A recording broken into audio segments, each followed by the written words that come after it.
Ayan, kita nyo na yung jowa ko. Napaka-sexy niya, oh. Napaka-hot niya. Gusto mo ba napalitan ng picture ang background sa messenger mo? Kasi gusto mo lang lagi na nakikita si jowa for inspiration. Or hindi naman kaya gusto mo lang lagi nakikita ang maganda or gwapo na mukha mo for confidence. Or either naman gusto mo lang ng medyo hot and spicy na photo kasi medyo taglamig na ngayon. Ano man ang pinagdadaanan mo, kayang-kaya mong gawin in just 3 minutes. So malamang naklinik mo ang video nito kasi nakita mo sa tropa mo na napakastig ng kanyang messenger kasi yung mukha niya ang lagi mong nakikita sa background niya. Well, madali lang yan. And actually, marami na siguro nakakalam sa inyo ng bagay nito. Pero para sa mga hindi pa nakakalam, kaya mag-alala kasi napakadali lamang gawin ng technique na ito. Meron lamang tayong dalawang application na kailangang i-download. Actually, technically, isa lamang yung application na kailangan mo dito. Pero para mas maging astig siya, dalawa na yung application na kailangan natin. And marahil nagtataka, bakit yung Game Boy ko ang nandito? Huwag kang mag-alala kasi hindi ako maglalaro. Actually, nag-charge lamang yung isang phone ko so hindi ko siya magamit ngayon. And itong Game Boy ko, meron din naman itong Android system. So, makaka-install tayo ng application dito. And yun din ang hindi ko maunawaan dito sa hayop na to. Nilagyan nila ng Android pero wala siyang telepono. Wala rin siyang camera. Sa bagay, hindi ko rin ma-imagine ang sarili ko kung gagamitin ko itong telepono sa public. Yan, so punta lamang tayo sa applications. Yan. So, hanapin lang natin yung Play Store. Yun. Then, dalawang application kailangan natin i-download. So, una, download natin yung background eraser. Yan, sa optional lamang ito, pero para mas maging astig yung ating background, mas maganda kung gagamitin natin ito. So, ito siya. Ito yung kanyang logo o yung kanyang icon. So, na-install ko na siya. Install nyo na lamang sa phone nyo. Then, yung pangalawang application is para sa ating overlay, para sa mismong background na mismo sa ating messenger, yung designer tools. Yan, ito siya. Ito yung kanyang icon. Yan. Installed na rin siya sa aking Game Boy. So, install nyo na lamang siya sa phone nyo. Yan, napaka-high-tech ng phone na ito. Kailangan pang kailangan pa niyang i-landscape tsaka i-portrait. Now, buksan natin yung ating background eraser. Yan, po-portrait na naman gagong yan. Ay, skip lang natin itong mga ads. Yan. Then, tap natin yung create. Saan na ba? Ayun, yung napaka-hot na jowa ko. Ayan. Napaka-hot niya, no?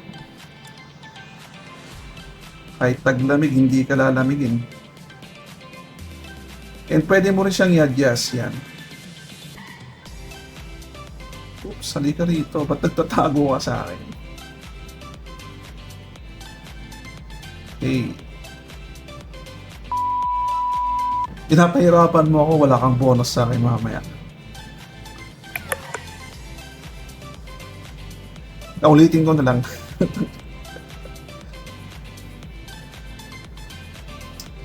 Yan, so quick AI siya, then precise natin para mas maganda.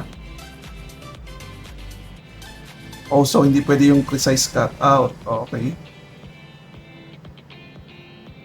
Yan, so okay na yan.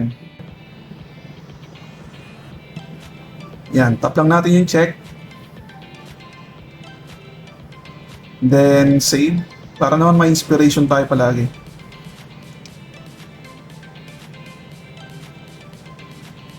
Ayun, save na siya. Now, punta tayo sa isang application. Yung designer tools. Yan, so dito na tayo. Now, tap lang natin to, mockup overlay. Yan. Then, tap lang natin itong sa taas. Bigyan lang natin ng permission kapag nagpop up siya. Sa akin kasi meron na siyang permission sa accessibility. Then, ayan, katulad yan, pag may nagpop up na permission, allow mo lamang siya. Tap lang natin yan para makakuha tayo ng picture. Saan ba? Yun, yun na yung napaka-hot na jowa ko. Imaginary jowa. Sobrang hot niyan, napakahilig mga labit niyan. Anyway, punta tayo dito sa settings. Yan, piliin lang natin yung opacity. Depende sa taste natin, pero sa sobrang hot ng jowa ko, siguro okay na sa akin yung 60%. Yan. Ito yung parang transparency or contrast niya, kung gaano siya ka-visible. Depends pa rin sa taste mo.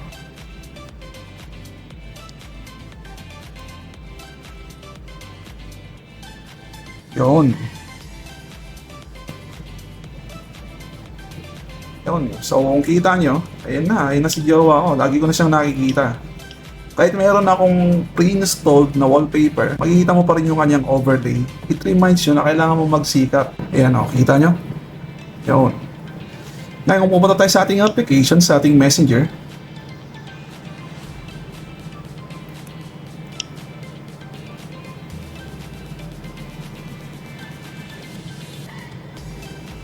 Seriously, what the fuck are you doing? ano ba nangyari dito? Wow naman! Wow! Wow! Yun. So, inabot ako ng mga 30 minutes para ma-figure out yung problem. So, hindi siya compatible kapag naka-landscape mode. Specifically sa mga tablet, hindi siya compatible. So, para lang talaga siya sa phone. So, sabihin na natin tong Game Boy ko. Ayan. Kita nyo ng jowa, oh. Napaka-sexy niya, oh. Napaka-hot niya. So, hindi nyo siya masyadong makikita kapag naka-light mode yung messenger nyo. So, kailangan nyo talagang i-turn on yung dark mode para mas maging contrasty siya. Again, dark mode. So, pag turn on nyo ng dark mode nyo, mas visible na siya. Yun. Yan. Kita nyo na? Tayo dito sa, let's say, isang message. Ayan.